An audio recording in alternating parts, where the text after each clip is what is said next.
Bueno, antes a lo mejor no me escucharon y agradecí a todos. Vayamos entonces al tema.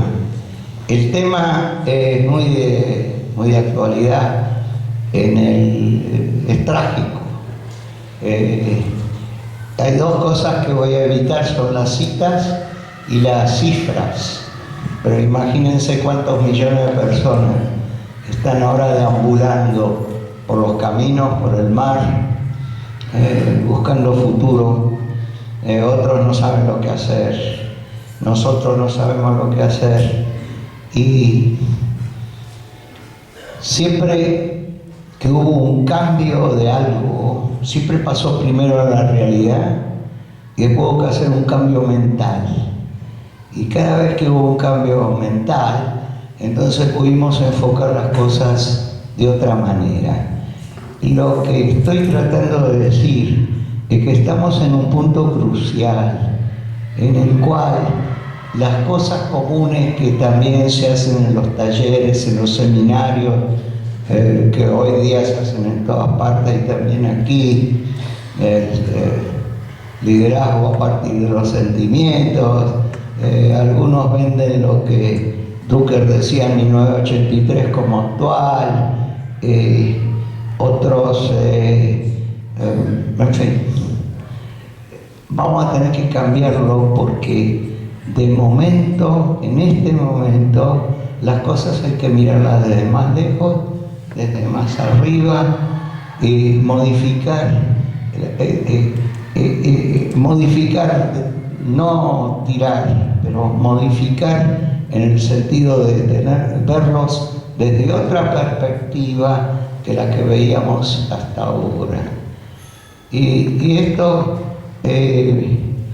algunos los pone muy mal, otros no soportan lo que digo, pero bueno, no importa. En 1983 ya importa lo que Drucker decía, igual nadie lo escuchaba, hasta el día que ya era tarde. Yo fui a dar una charla a una empresa estatal en Israel. Esto tiene que estar más cerca, más lejos. ¿Cómo es? ¿Se escucha bien? Perfecto, va. Y demasiado fuerte, no sé, alguien lo regula, yo no sé cómo va. Y me dijeron que bueno, lo que estoy diciendo a lo mejor va a pasar, no sé cuánto. Y como no les gustó, no me invitaron más. Me invitaron mientras cambiaron el RH y eso me invitó de vuelta. Y era otro. Y di la misma charla, exactamente la misma.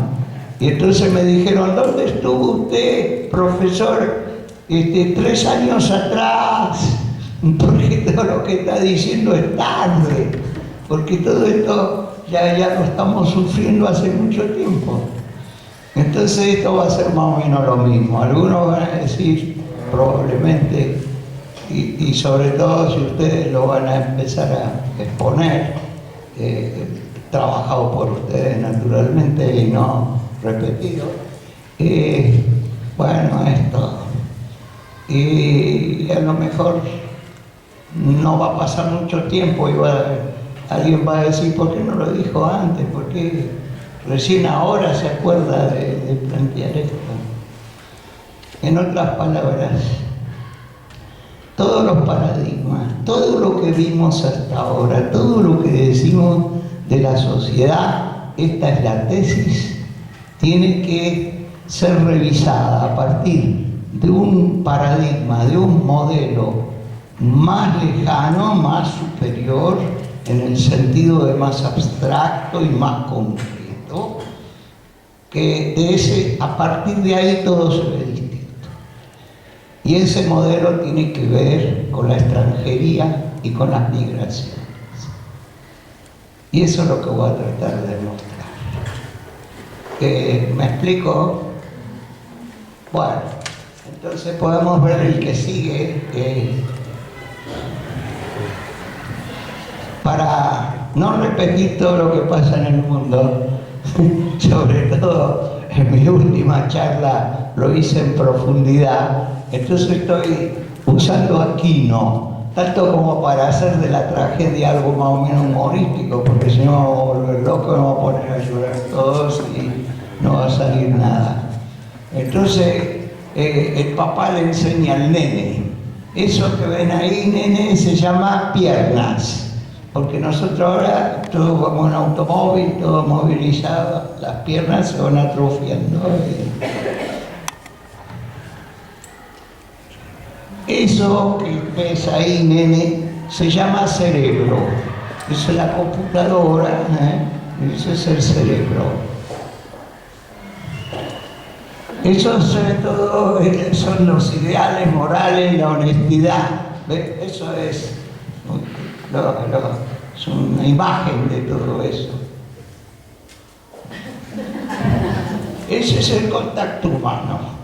O sea, la confusión entre la tecnología que lo facilita a lo mejor o lo dificulta en muchos casos, pero ahora el contacto humano es el aparato mismo, que es una diferencia enorme entre verlo como medio o creer que ese es el contacto humano, ¿no? Totalmente otra historia.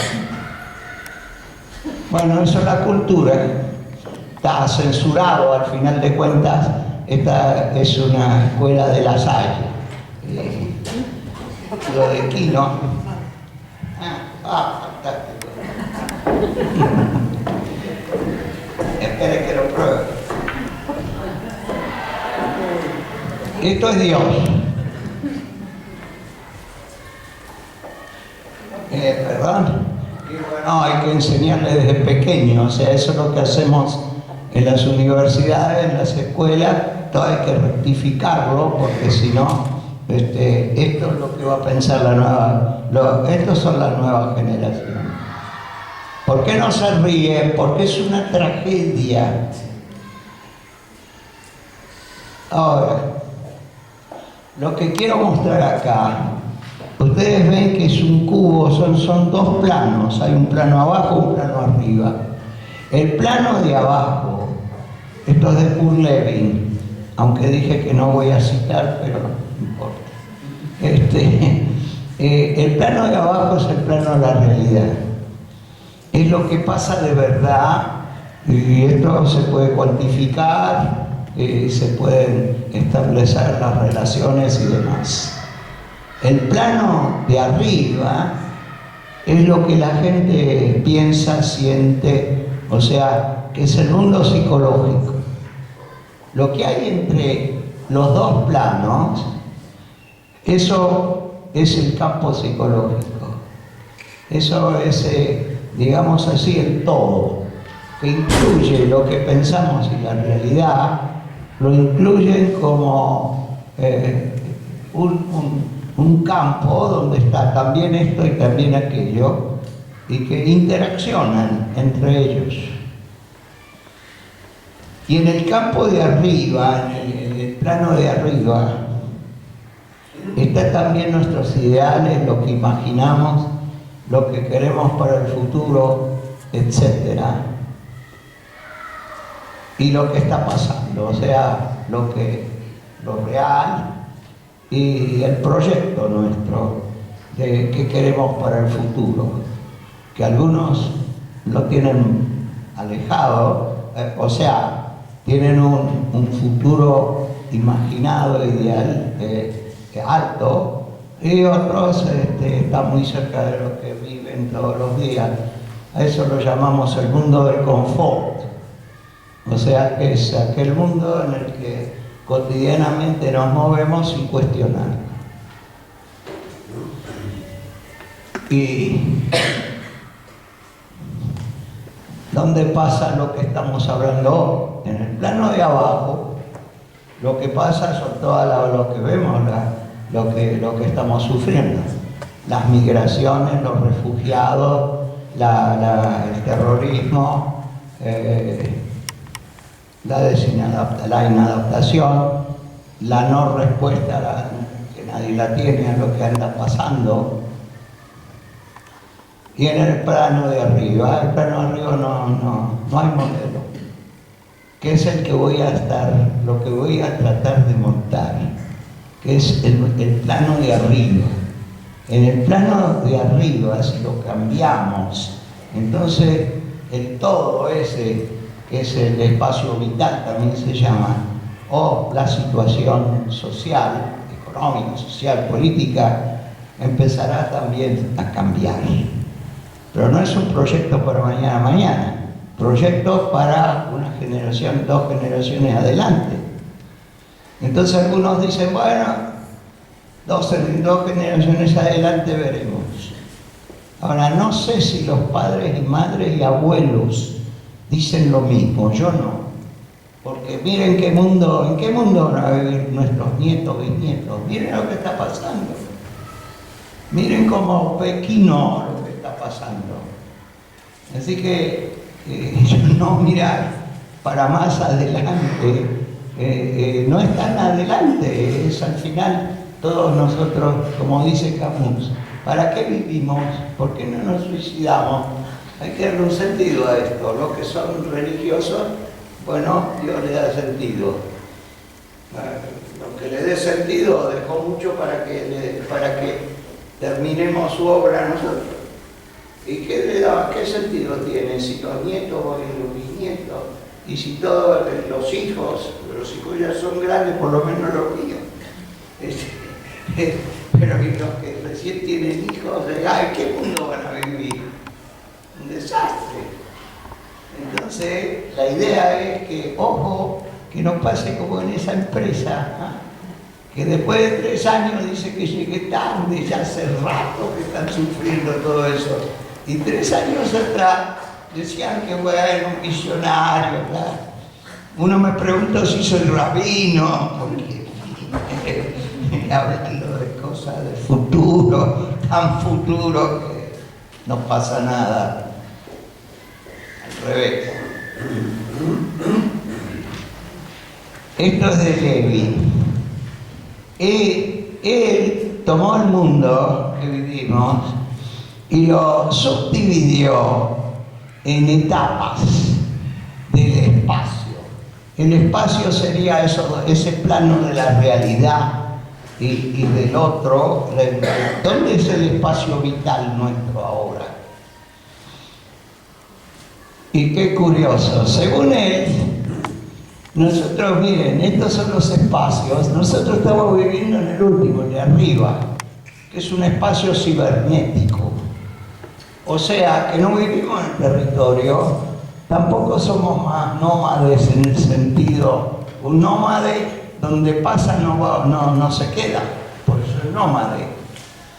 Los inmigrantes que de hoy, donde vienen, es para quedarse, pero se quedan como inmigrantes, ellos no pierden, ni quieren perder, por lo menos no lo logran, la identidad con la que vienen. Y de esto también tenemos que hablar. Pero nosotros vivimos en un espacio cibernético. El espacio no es más el territorio, es en el aire, es en la nube. ¿Dónde está la nube? ¿Por qué no se ríen? Bueno, sabemos, está en California, pero por suerte hay también otros que no están en California, porque si ese le llega a pasar algo, estamos listos. No, se acabó la nube, se acabó la comunicación, los datos se pierden, no quedaría nada. Bueno, pero están asegurados por las dudas y se incendia todo. O sea que, fíjense dónde vivimos, en el aire vivimos. ¿Y cómo? Y la tierra no tiene más importancia, y el territorio no tiene importancia del todo, no, del todo no. Del todo no. Pero lo que antes hacía falta hectáreas para crear alimentos y comer, ahora en 1 metro cuadrado lo hacemos. Entonces, el territorio que hace falta para sobrevivir es mucho más pequeño. Y se puede ser el territorio muy pequeño y se puede ser muy poderoso. Hasta cierto límite. Hasta cierto límite. Israel es grande como Cataluña. En Japón no lo medí, pero creo que es menos. Y sin embargo es un país muy poderoso, tiene un territorio muy pequeño, porque no tiene la importancia, no es el territorio. ¿Y qué es? Y la materia gris, depende, se puede medir el diámetro de la materia gris de un pueblo, entonces ahí vivimos, en la materia gris, o sea, en el aire, porque la materia gris es solo la productora de aquel espacio donde vivimos.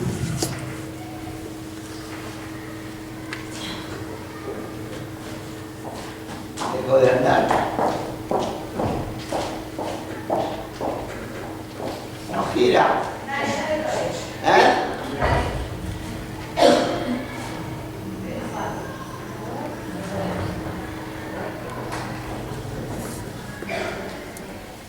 Ahora, extranjería, en general está entendida, la tenemos entendida como un extranjero de otro territorio, de otro país. Y este modelo, este paradigma, esta forma de pensar, dice que nosotros somos extranjeros en la Tierra, en este planeta. Nosotros siempre todos fuimos extranjeros, no necesariamente de un país. Por ejemplo, estábamos en el útero de nuestra madre y ese era nuestro país. Y fuimos de ahí expulsados o quisimos salir porque nos asfixiábamos o nos sacaron. Y empezamos a ser extranjeros ya al comienzo. En ese acto también nos cortaron el cordón umbilical y se acabó. Y a partir de ahora estamos en un ambiente que desconocemos, que hay que adaptarse. Con lo que traíamos antes y con lo que pasa ahora. ¿Qué pasó después? ¿Se terminó la infancia? ¿O se terminó la lactancia? Y entonces otra vez podía hacerse en forma evolutiva. No importa. Pero otra vez no es nuestro ambiente, no es nuestro medio ambiente conocido y otra vez somos extranjeros. Y así la adolescencia, y así la nupcialidad, y así todo. Cada vez fuimos extranjeros de vuelta de otro lugar, no necesariamente un territorio, pero también un territorio. Pero cuando nos fuimos de ahí, no nos fuimos solo de un territorio, nos fuimos de una lengua, de una cultura, de una forma de vivir, de olores determinados, de tipo de comida, de un montón de cosas. Y en la nueva situación,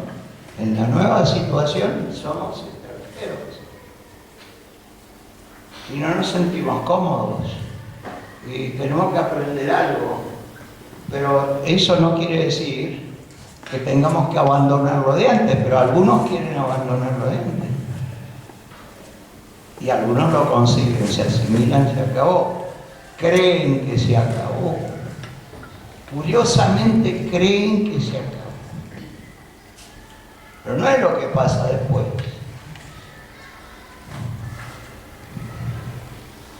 Algunos judíos los obligaron a convertirse, se convirtieron. Pero algunos después de 600 años dicen que sienten. ¿Qué sienten? No sé de qué me habla. No sé de qué me habla. Nadie sabe de qué habla. Pero él quiere volver al judaísmo. ¿Cómo? ¿Para qué? Hay uno, le dije hace poco, te faltan problemas, tú ya eres de la mayoría, ¿para qué quieres ahora, después de 600 años, volver a ser judía? ¿Qué va a hacer con todos los problemas que tienen los judíos? ¿Para qué? Dice, y yo siento, pero ¿y cómo siente? ¿Qué siente? No me lo puedo explicar, nadie lo va a poder explicar. Y el motivo por qué no lo puedo explicar, ya lo voy a explicar. Pero no por qué, sino por qué no es explicable.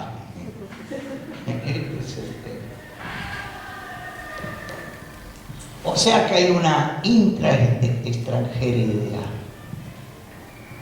que no es el extranjero en el sentido que lo usamos, pero que no es menos extranjero.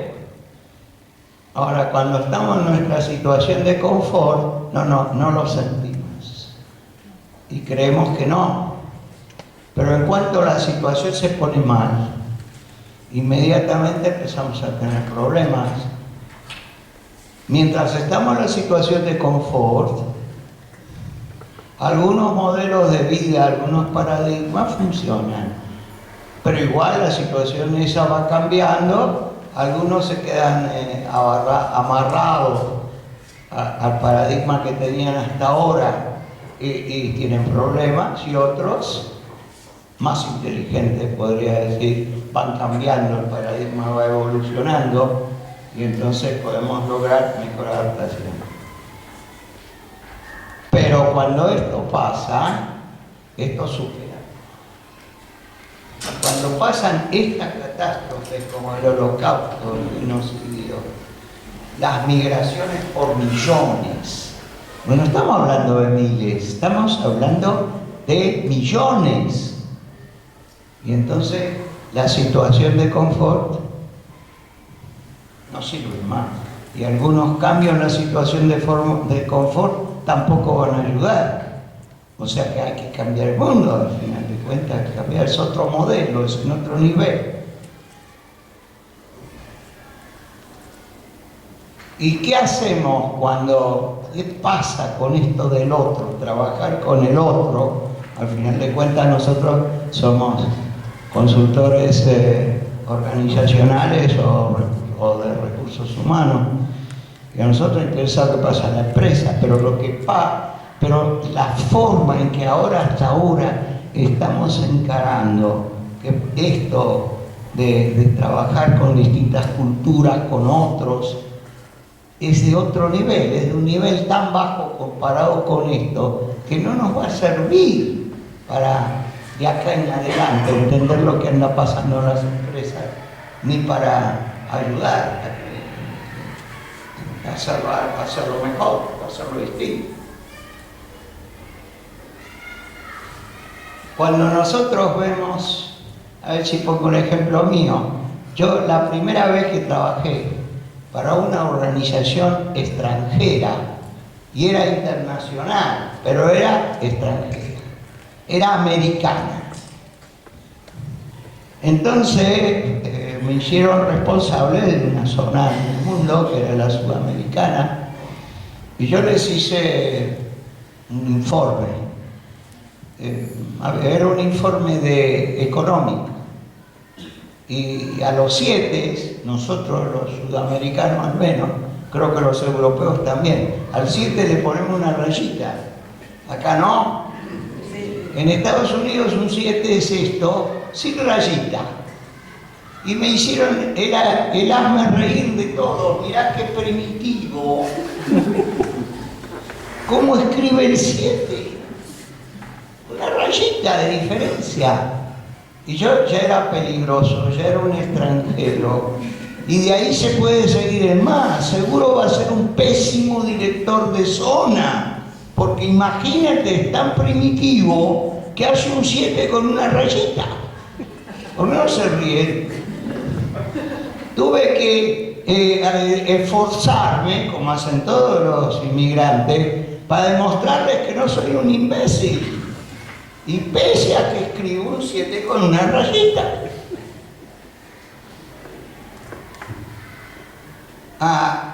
Lo primero que pasa es que entonces al otro, toda la extranjeridad nuestra, porque ya expliqué de dónde viene Sintra, es de adentro, que nos alarma, la ponemos en el otro, la proyectamos en el otro. Entonces él es el extranjero, él es el inadaptado, él es el enemigo, él es el peligroso. Porque yo no me quiero ver el peligro de adentro, que es mío, es mi extranjeridad. Y nosotros los seres humanos cada vez Por ejemplo, si estamos en casa, escuchamos un ruido. Hasta que no identificamos de dónde viene el ruido, no nos tranquilizamos. O ustedes sí, siguen durmiendo tranquilos. Escuchan un ruido, no saben de dónde viene. Yo no. Yo cuando escucho un ruido, no sé de dónde viene. Hasta que no identifico de dónde viene, puedo dormir más. Y quizá ni seguir haciendo lo que hacía. No sé si me explico. Entonces viene este señor, no se viste como nosotros, come gatos, como pasa con, no digo con quién, no importa, inmigrante de Israel y comen gatos. Para nosotros, un tipo que come gatos, de repente desaparecen todos los gatos del barrio. Cuando viene inmigración de este lugar, nosotros le hacemos una clase previa, explicarle que acá los gatos no se comen. Que no se vayan a comer los gatos porque los van a meter preso. Ahora tú vas a otro lugar, uno abrió un restaurante de esos en Israel. Él lo que te da de comer son cucarachas cocinadas. ¡Qué asco! Pero a ese que come las cucarachas le da asco lo que comemos nosotros los occidentales. Hay que entenderlo. O sea que todos somos extranjeros, como todavía vamos a ver. Ya parte vimos, somos extranjeros porque nacimos extranjeros, porque nunca fuimos nosotros. Desde el comienzo fuimos extranjeros. Cuando nos expulsaron del paraíso ya fuimos extranjeros. ¿Ya? Ahora no importa porque la explicación por qué nos expulsaron del paraíso es distinta en distintas culturas. El cristianismo dice una cosa, el judaísmo dice otra, los orientales dicen otra, pero todos decimos una cosa, nos expulsaron del paraíso y había que empezar a trabajar. Y había que empezar, acá no se arrancaban solo las cosas de los árboles. Y ese era otro mundo. Y ahora es otro mundo, empieza otro mundo. Ahora toda la gente como yo no digo que a mí no, pero que estamos confortables, tenemos un nivel de vida, todo. Que nos digan que vamos a tener que cambiar todo, claro que no nos gusta. Y preferiríamos negar. Y entonces parte de la gente niega y dice, no, ese no pasa, no es terrible, no pasa nada. Otros dicen que me importa, a él le pasa, a mí no me pasa. Y otros, bueno, ya sé, cada uno hace otra cosa. Y la fiesta, como se recordó el señor Barro, la fiesta fastuosa se acabó. Se acabó. Algunos la quieren prolongar, y bueno. Entonces hay varias cosas que hacemos, los que naturalmente nos molesta este tipo de cosas que estoy explicando. Además, tomas a alguien que se considera lo que sea y le explicas que, bueno, ¿cómo se llama? Sí, tú eres, pero ojo, no te lo tomes muy en serio porque tú mismo también eres extranjero. ¡Oh, horror! No hay que traerlo nunca más a una charla porque está poniendo en peligro nuestro ser, nuestra identidad. Sin embargo, es la verdad que iba a ser. Y entonces pasa lo siguiente. Y esta es la diferencia entre una identidad líquida y una difusa.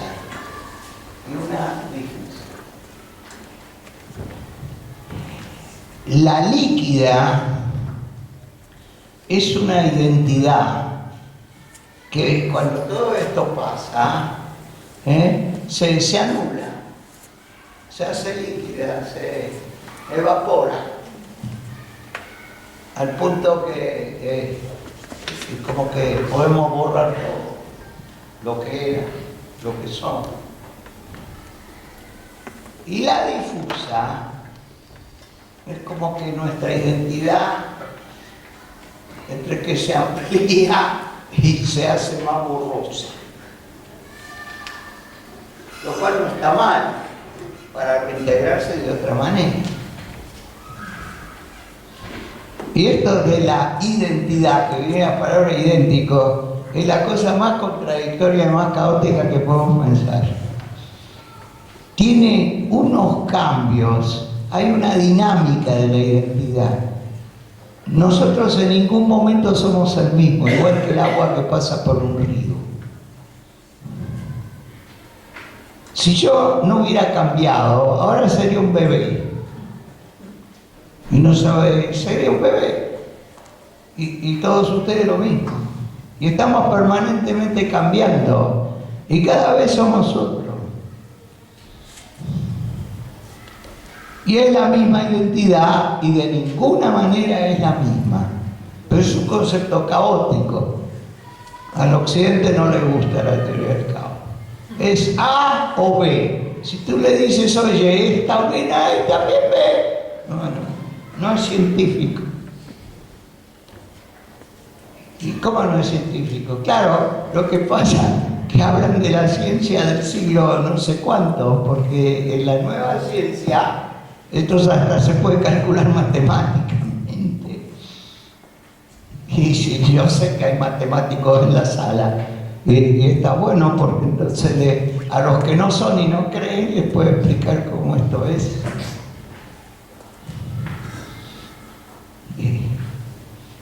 Pero claro, nos pone muy mal, nos angustia horrores, ser y no ser. Ahora, si el inmigrante, aunque yo lo rechace, es un inmigrante, pero es distinto a mí, bueno, yo ya proyecté ahí lo extranjero, yo no soy extranjero, yo soy propiamente yo, y él, toda la extranjería está metida en él. Pero si este inmigrante quiere asimilarse y se empieza a parecer a mí, yo empiezo a temblar.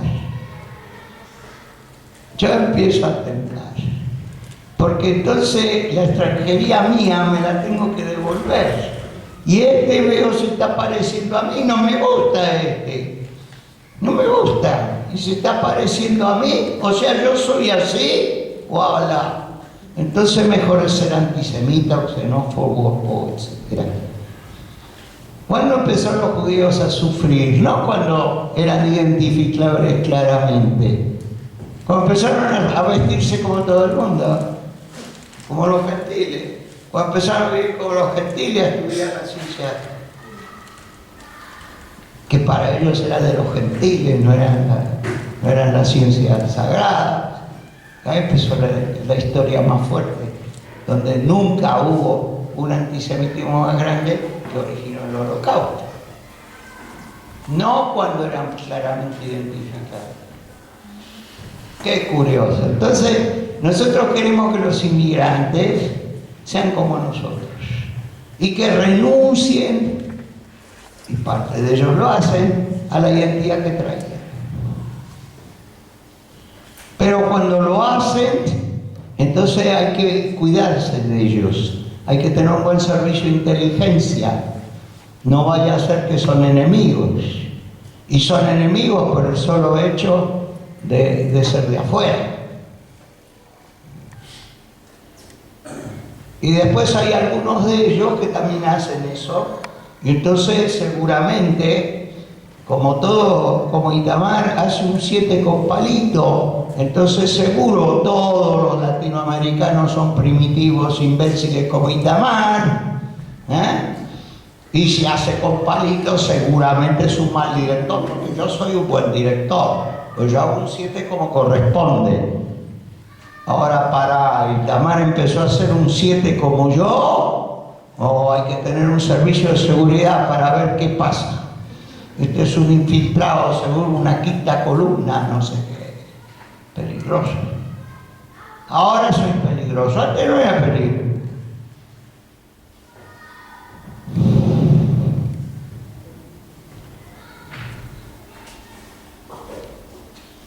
Y al final, hay multiidentidades. Todos quieren tenerlo muy claro. Claro, yo soy tal cosa. No, oye, tú eres muchas cosas. No una. Hago un congreso internacional, creo que fue el año pasado. Alguien hizo una presentación. Su problema de identidad estaba reflejado en un paper, en un trabajo científico. Y entonces de ahí ella concluía que, ¿cuál es al final su identidad? Entonces yo le digo lo siguiente: oye, el día que tú decidas de todas tus identidades tal cual lo propusiste, tal cual está en el trabajo, tú decidas una, esa que elegiste te la impusieron, o te la trabajaron mentalmente o te obligaron. A ver si lo traduzco a la realidad. En Francia, un musulmán no puede vestirse como un musulmán. Punto. No puede. Un catalán no puede ser una comunidad catalana, ni hay ningún estatus para el idioma catalán. O sos un francés y renuncias a todo lo que sos el resto, o vete de acá y no molestes. O sea que aunque él elija ser un francés, su identidad es una identidad obligada, lo obligaron a ser un francés, porque si no, no puede vivir acá. Nosotros tenemos en Israel, como ustedes bien saben, está lleno el diario y la televisión, un grave conflicto con el mundo árabe y musulmán. Pero ni la ultraderecha jamás, ni en la fantasía se le hubiera ocurrido a un musulmán decirle que no se puede vestir como un musulmán. Y cuándo está vestido correctamente y cuándo no está vestido correctamente. Y obligarlo a sacarse o a ponerse lo que sea. Allá no están en conflicto. Allá es un problema vital. No están en conflicto, están en conflicto. Y si no, ¿qué anda pasando? Al final va a haber terrorismo, no hay la menor duda. Ahora, ¿que ellos tienen la culpa del terrorismo? No. Es un campo vital, es una situación humana donde estos dos fenómenos, si se dan, se van a dar. Nunca va a pasar que se dé uno sin el otro. Nunca. No es un tema policial, no es un tema de inteligencia. Naturalmente, si vienen a matarte, hay que defenderse. Entonces, no veo cómo no va a ser eso. Pero después, cuando dices, bueno, ¿y ahora qué? Si se da una cosa, se va a dar la otra. No hay cómo se va a dar una sola cosa, no se va a dar la otra. El cambio vital está integrado por ambos. No hay vuelta de hoja.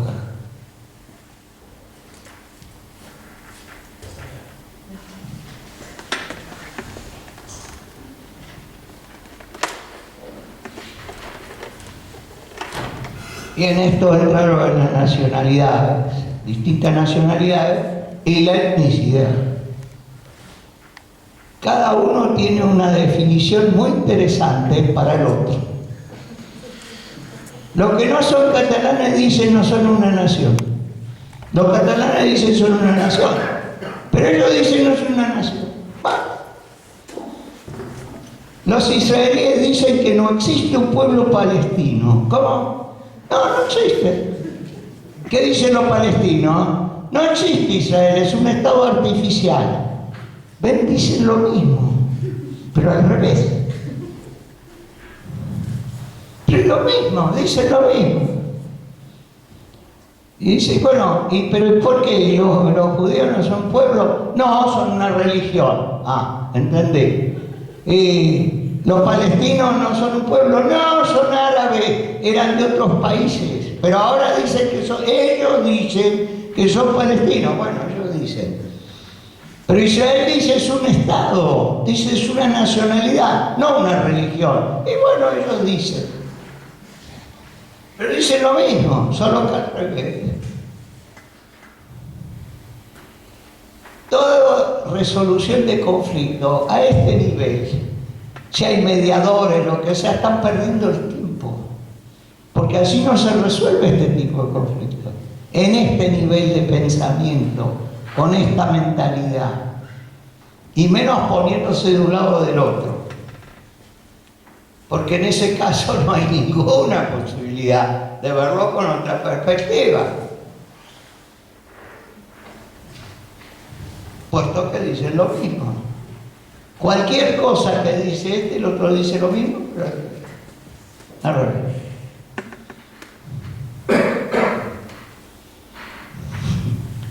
¿Qué dicen, por ejemplo, los árabes musulmanes?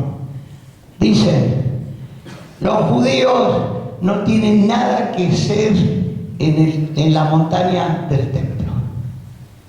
Dice, nunca hubo tal templo y nunca estuvo aquí.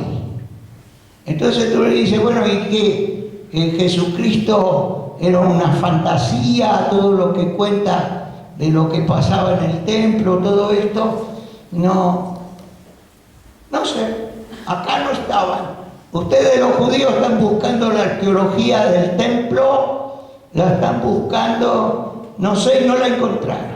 No está el templo. ¿Qué dicen los ellos? Ellos dicen que de la piedra que hay allí en la montaña del templo, Mahoma en su caballo blanco subió con el caballo y todo al cielo. Entonces, ¿qué dicen los judíos? En el Corán no figura una palabra de lo que estás diciendo y ni mencionan ni una sola vez a Jerusalén. ¿De dónde sacaste eso? ¿Cómo fue? Bueno, no importa. Pero ustedes se dan cuenta que están diciendo lo mismo. Este dice que no porque y el otro dice no porque al revés. Y así podemos seguir.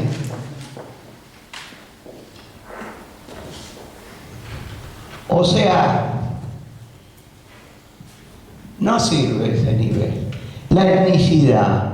Bueno, la etnicidad, ojo,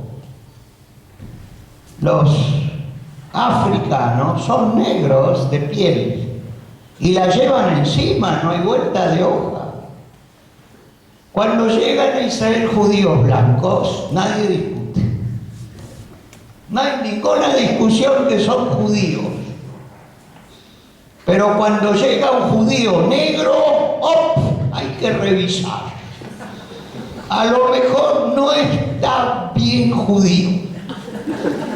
No es 100%. Seguro, si tiene color la piel negra, le circula sangre no judía. ¿Qué le va a hacer? Los judíos negros, los judíos africanos, son 40 millones. A ver, lo digo de vuelta porque a lo mejor no me escucharon bien y escucharon miles. 40 millones. Y todos dicen que son judíos y quieren ir a Israel. ¿Dónde van a vivir? Esa es otra historia, no importa. Si fueran blancos, nadie discute. Pero son negros. Entonces les hacen todo tipo de pruebas. Porque no se ríen, es desastroso. El DNA, a ver cómo sale, si sale con esta encima, con la otra encima, quién era la tatarabuela, si la circuncisión la hacen bien o la hacen mal. Todo porque, y son negros, son africanos, son primitivos. Si vienen del occidente, incorporan sustancia gris, pero si vienen del África. O sea que también la etnicidad no sirve. Es complicado, no es fácil. Y a cada uno le van a decir lo que es. ¿Por qué no prueban? No van a conseguir. Cada uno, él sabe y define lo que es. No podemos definirle lo que es. Si alguien quiere definirle a otro lo que es, va a terminar mal. ¿Y qué quiere decir terminar mal? ¿Cómo está terminando? Si el futuro ya lo estamos viendo.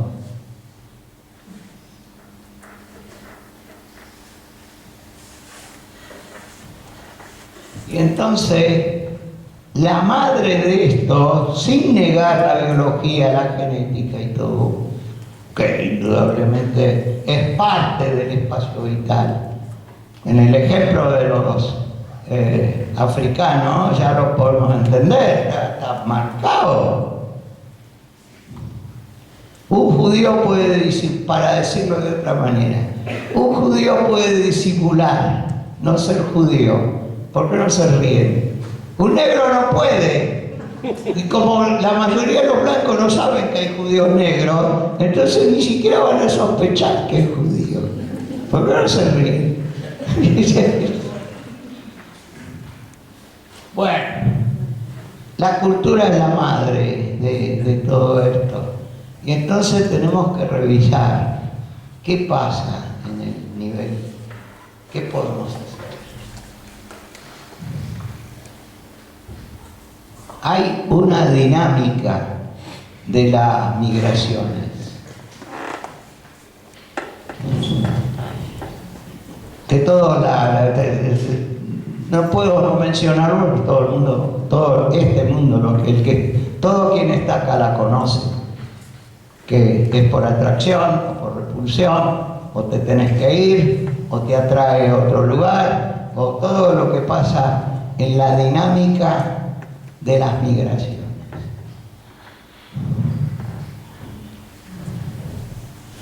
Nosotros los judíos tuvimos casi todas. La primera fue Egipto porque se había acabado el agua y la tierra era árida. La segunda fue fuera de Egipto porque allí, según la leyenda, nos esclavizaron, fuimos esclavos. De la memoria de la esclavitud se fundó este pueblo, religión o como sea, cada uno que la defina como quiera. Pero si hay una definición para dar, es que nosotros somos esclavos liberados.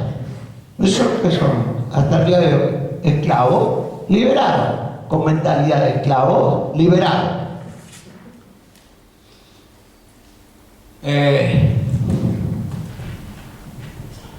Después volvimos, entonces. Y después nos expulsaron los romanos. Y después vino el antisemitismo. Y después vino el holocausto. Y ahora estamos donde estamos. Hay alguien que dice para normalizar nuestra situación. ¿Por qué no se ríen? ¿De qué te vas a normalizar? Ahora, todos creen que es el problema de algunos pueblos, o lo que sea, que no pueden normalizar su situación. Ahora, lo cierto, yo tengo novedades. Quien cree que su situación está normalizada, está confundido, se la van a dar como no se imagina. Ya la cosa empezó. ¿Qué más tiene que pasar para darse cuenta que no está normalizado? Y no se va a normalizar. Y no se va a normalizar nunca más. Porque la normalización se acabó. Y las identidades o esto, no existen más. Porque entre otras no existieron nunca.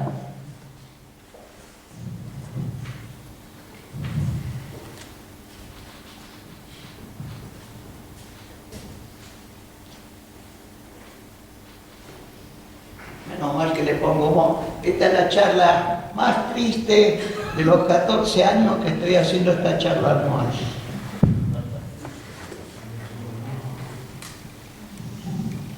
Y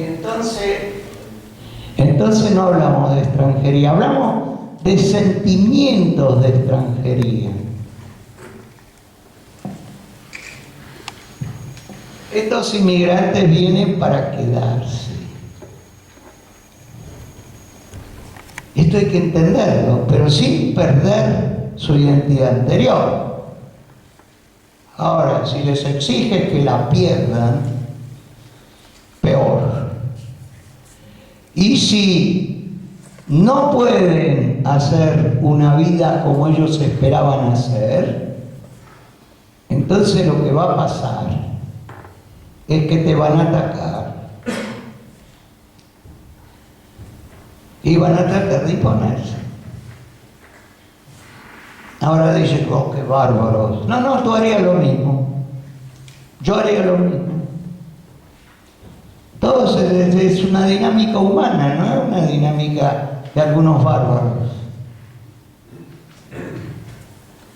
Ahora tú dices, bueno, pero yo a veces escucho también, dice, con unos cuchillazos y esto, el terrorismo, y con esto no van a terminar el Estado. Claro que no, pero no vas a poder vivir. Olvídate, no vas a ser normal, no vas a normalizar nada así. Esto que no te vas a conseguir destruir, está bien, no construir. Si los dos trenes hubieran caído simultáneamente, como estaba planeado la estación en Madrid, la idea era que toda la estación se venga abajo y se mueran miles, no lo que pasó. Quien es religioso piensa, bueno, ayudó un poquito y hubo una diferencia de 1 minuto, por eso no se murió, no pasó todo lo que podía pasar. Pero ustedes ven todo el tiempo, y va a haber más, no se termina. Los servicios de inteligencia pueden seguir trabajando, lo que sea, no importa. Cuando estos inmigrantes también tienen la tesis, ¿qué hace? No sé. No sé la fecha. Pero ellos eran acá, por ejemplo, en España, eran los nativos, ellos son los nativos, ustedes son los extranjeros, entérense. Como lo llaman, el andaluz es de ellos son los nativos, ellos se están volviendo a su tierra y ustedes son unos impostores extranjeros que están ocupando su territorio, su patria. Entérense, su madre patria. Ahora tú dices que no es, y bueno, ellos dicen que es. ¿Y qué hacemos? Nada, seguimos la misma. Él dice, y el otro también dice que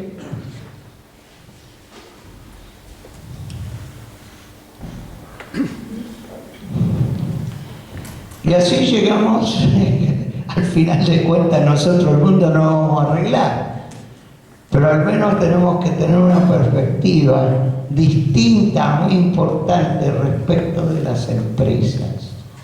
Las empresas son multinacionales, las empresas ahora son corporaciones que no tienen nacionalidad, donde todos trabajan, hay que trabajar con el otro. Y el otro, todos somos otro. Esa es la diferencia. En cambio, va a una empresa y dice, a ver cómo lo culturalizamos. ¿Por qué no se ríen? ¿Cómo los culturizamos? ¿Cómo hacemos para que ellos, en la cultura nuestra, sean como nosotros? Pero a la vez nosotros nunca creemos que ellos van a ser como nosotros. Y además es muy peligroso ver a ellos como nosotros porque me agarra una ansiedad insoportable ver que yo soy como eso.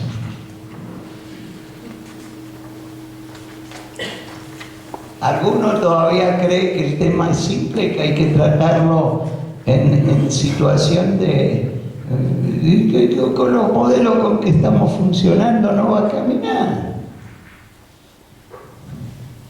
Y en junio, en Granada, en el Congreso Internacional, ahí hay un espacio de reflexión libre. En uno de ellos, que lo coordino yo, este tema va a ser discutido concretamente, en términos de modelos científicos, que hay que cambiarlo. Que no hay esto y lo otro, hay esto y también lo otro.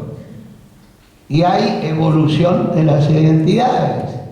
Y lo que hasta ahora se hablaba no alcanza para crear un nuevo espacio vital. Y si esto no pasa, entonces alguien se va a imponer, eso es todo. Ustedes vieron como yo la fotografía, cómo se destruye toda la cultura del Tibet, y vieron cómo en Irak con hachas tiran abajo las cruces, todo, y hacen todo papilla, toda la cultura occidental. Bueno, o va a pasar eso, o nosotros con bombas vamos a terminar aquello, lógico. Otra cosa no va a pasar. Alguien puede hacer toda la propaganda que quiera, identificarse y manifestaciones y todo, lo que quiera, para que en Gaza el puerto esté libre y no sitiado, y entonces puedan traer cemento para reconstruir Gaza. Todo está muy bien, pero al final, por presión, por lo que sea, con ciertos controles naturalmente, pero dejan traer cemento a Gaza.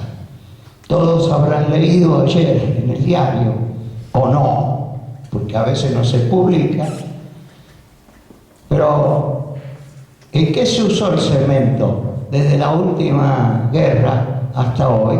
Hacer nuevos túneles de ataque. Eso se usó todo el cemento.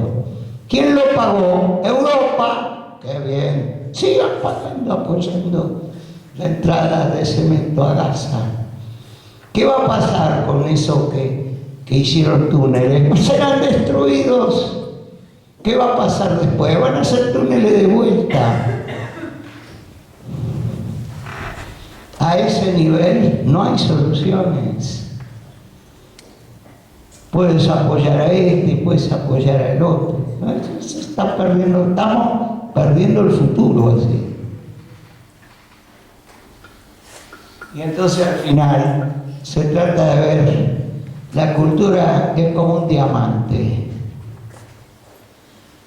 Y un diamante tiene distintas facetas. Y el diamante hay que construirlo. Para construirlo hay que construir otro modelo mental. Porque con los modelos mentales que tenemos, no se puede hacer ninguna cosa. Y pensar que siempre existieron las naciones, siempre existieron los pueblos, siempre existieron las religiones, pero si no es cierto. Y hay uno que escribió un libro muy interesante, que él dice, todos los pueblos fueron inventados. ¿Por qué no se ríe? Tiene razón, los pueblos no existían, fueron inventados.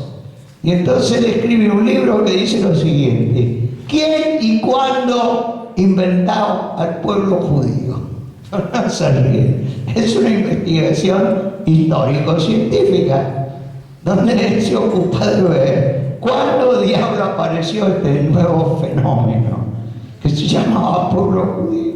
Pero antes eran tribus. Después fueron un reinado. Bueno, lean el libro en castellano, interesante. Entonces alguien dice, por ejemplo, supongamos, dice, bueno, el pueblo judío fue inventado. Claro, los demás pueblos no, porque no se ríen.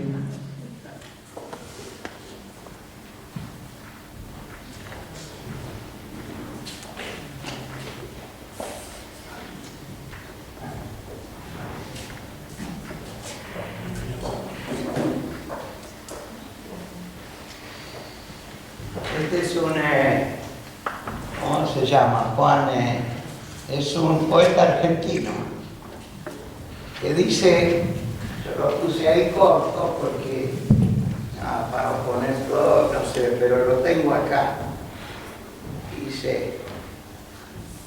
Él dice,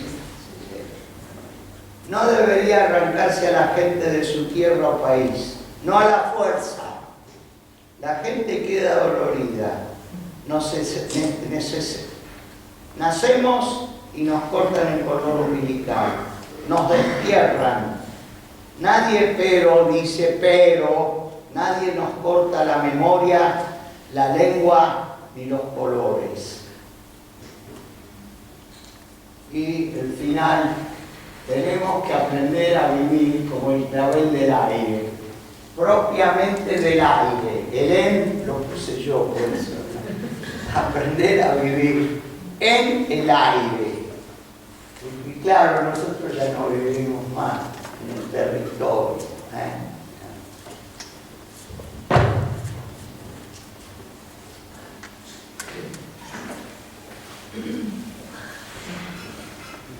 El paradigma de extranjería es el paradigma de la situación empresarial actual. Trabajamos con extranjeros, pero el tema es que seguimos con la idea de un modelo permitido, y el modelo que deberíamos tener es: todos somos extranjeros. Y si todos somos extranjeros, nadie es extranjero. O sea, entendiendo que todos somos extranjeros, entonces podemos entender que nadie es extranjero. Somos lo que somos y tenemos identidades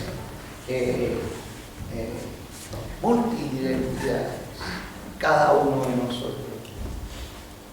Y si renunciamos a alguna, hay que revisar bien si alguien no nos está obligando a renunciarla. Nadie te va a decir quién eres. Hablamos de democracia, hablamos de libertad, cada uno definirá él solo quién es. Ahora, las organizaciones, porque todo lo que dije es muy importante para las organizaciones, pero es más bien el entendimiento de lo que anda pasando alrededor y dentro también, pero la comprensión de dónde tendríamos que mirar lo que pasa en las organizaciones. Y esto es lo que está más o menos, no es lo pero tratando de poner lo principal. Primero es la vocación. Esto es terrible. Ahora, ¿cómo lo digo de alguna manera? De esta manera. Para decirlo. No, perdón. Esto dije es terrible. Ahora, ¿cómo lo digo de alguna manera? Pero tratar de decirlo directamente. Hay, no todas, hay que tener cuidado, pero casi diría la mayoría, ojo, de las culturas corporativas, de las culturas de las empresas que son corporaciones, son fascistas. Fascistas. Acá hay que tener cuidado en España cuando uno dice fascismo. Pero yo me refiero al fascismo como demagogia, como autoritarismo, pero fantástico, dicho con los mismos conceptos con los que estamos combatiendo el fascismo. O sea que nos han cooptado, es increíble. Yo leo, usa los mismos términos que yo, para proponer un programa empresarial, cultural, fascista. ¿Qué quiere decir? Que seamos todos iguales, todos homólogos, todos robots, todos pensamos lo mismo, todo el mismo uniforme, toda la misma cosa. Entonces nos vamos a identificar, nos vamos a solidaridad, todos el mismo saludo, toda la misma gorra, todo lo mismo. Conclusión, no cambió nada en eso, las palabras cambiaron. Sigue siendo la máquina, el ídolo, el modelo de cómo construir una organización humana. Y Quino lo dice lo dice muy bien. La relación humana es el bicho, esto, el Dios es el dinero, y todo el lenguaje, todo, puede haber cambiado, usan el nuestro para lo mismo. El gueto. Esta puede ser otra solución, que es encerrarse. Un gueto es y en psicología eso se llama ghetto thinking, o sea, pensamiento de gueto. ¿Qué quiere decir pensamiento de gueto? Pensamiento de gueto quiere decir que no se infiltre ni por ningún agujerito ninguna otra idea que no sea la oficial de mi organización, de mi comunidad, de mi empresa, de mi pueblo. No vaya a contaminarse nada. Nada. Y eso es un gueto, está cerrado de que no se puede salir. Y por consiguiente nunca tenemos ningún otro conocimiento de nada y lo demás lo ignoramos, está también prohibido leerlo. Y entonces vivimos, nos cocinamos en la misma sopa. Y por supuesto pensamos que nosotros somos los únicos que tienen la verdad, no la confrontamos, nada, gueto. Ahora también lo digo, la mayoría de esas culturas empresariales son guetos. Aunque sean muy grandes y todo lo demás, pero no hay la menor posibilidad de cambiar nada a cambio de otras organizaciones, pero son totalmente otra historia, donde hay un gran respeto por los demás y nadie pretende que se transforme en lo que soy yo o cosas por el estilo. Gato parvismo, está con doble T el gato porque es italiano. ¿Qué es el gato parvismo? El gato parvismo es la política de hacer innumerables cambios, hacer miles de cambios, con el objeto que no cambie nada. ¿Me explico o no? Eso se llama, en la jerga profesional, gato parvismo. A partir de un libro que escribió se llamaba El gato pardo, pero se transformó en una doctrina. O sea, si tú estás muy preocupado que las cosas cambien, hacer 1000 cambios, sacar 1000 leyes, hacer 1000 cosas, eso garantiza que todo va a ser lo mismo y que no va a pasar ningún cambio. Es la mejor forma de que no cambie nada. No son cambios transformativos. No es que es un cambio y entonces el cambio lleva a otra cosa. Son cambios irrelevantes, que no modifican nada, pero todo el tiempo hay cambios. No puede decir que no hago cambios. Sí, le cambio el color al mantel, le pongo otro qué sé yo.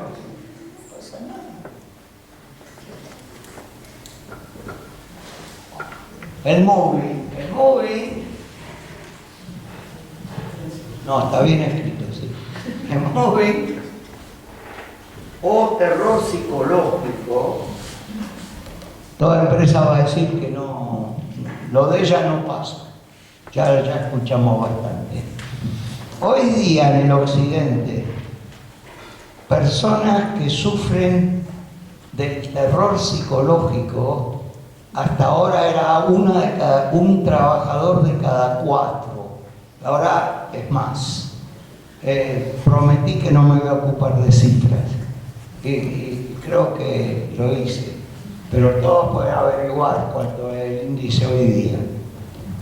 ¿Qué es esto? ¿Qué es el moving? ¿Por qué acá? Porque un inmigrante es uno de los buenos objetos para hacerle moving. Moving siempre se hace a alguien por algo que sale del anonimato o de la homogeneidad.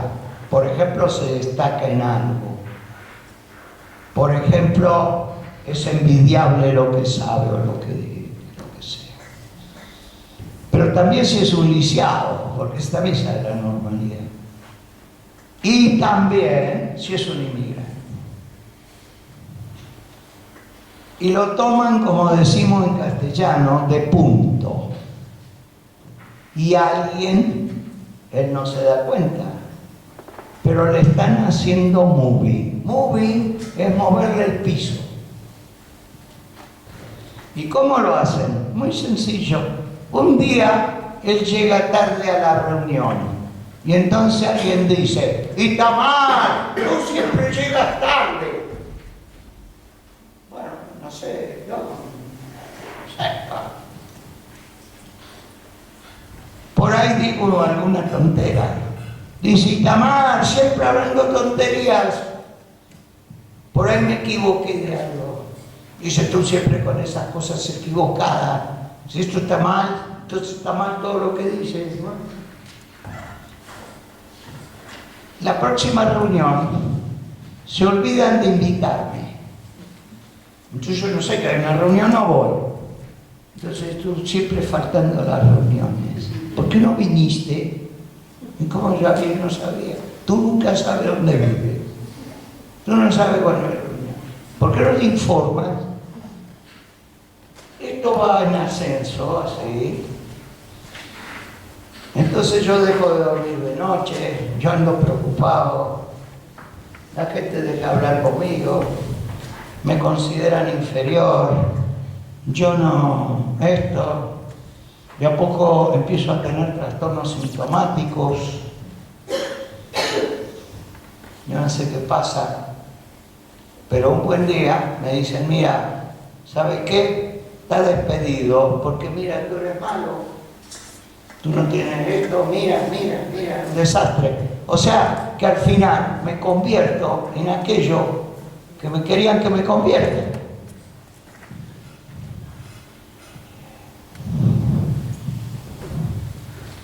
Muy bien, que es terrible si es uno de cada 4 y cada vez más. Es resultado de este tipo de modelos que hay que cambiar. Con otros modelos esto no se puede hacer, por lo menos no con los inmigrantes. Ahora, dicha sea de paso, si ya lo digo, hay literatura sobre eso, pero la conclusión es que si alguien al final, si el consultor interno o externo, o los RH, ven algo raro, lo que este tiene que hacer es lo siguiente.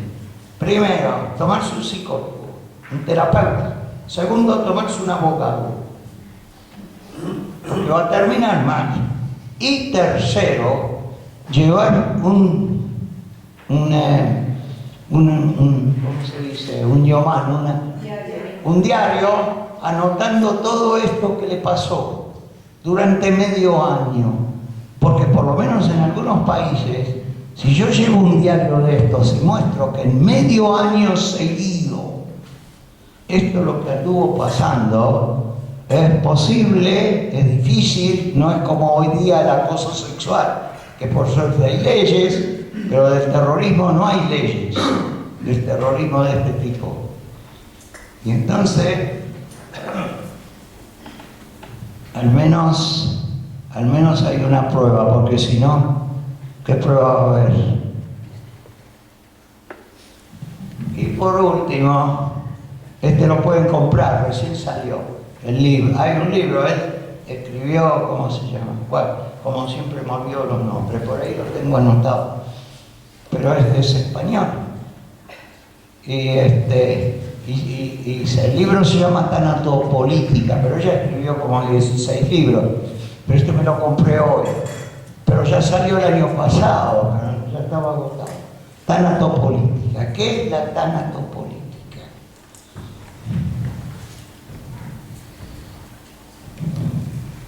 A ver si lo digo de alguna forma. La tanatopolítica, ¿por qué lo llama tanatopolítico? Llama tanatopolítico porque Freud hablaba había dos instintos, tánatos y el eros. El tánatos es el instinto de muerte, es el instinto por el cual los seres humanos, si nos regimos por él, no vamos a sobrevivir en este planeta. Y las empresas tampoco. Tanatopolítica es fascismo político. Es fascismo empresarial. Es todo lo que estuve exponiendo, él lo llama tanatopolítica. Es la política de no hacer un cambio más importante que los que estamos haciendo, que es un cambio mental de cómo nos vemos a nosotros, cómo vemos la sociedad y cuál es el papel de las organizaciones y por consiguiente cuál es el papel nuestro como consultores organizacionales y como recursos humanos. Y ahora lo digo de otra manera. Como ustedes saben, el curso que yo doy en ADIPE, que antes lo di en La Caixa y antes lo di en el Colegio de Psicólogos y antes de eso lo auspició la Universidad Ramón Llull, siempre llega un público, parte de él, que quiere o espera o tiene mala, no le informaron bien la expectativa y cree que en este curso él va a recibir lo mismo que los otros másteres, las otras escuelas de negocios. Lleva mucho tiempo hasta que alguien entiende lo siguiente.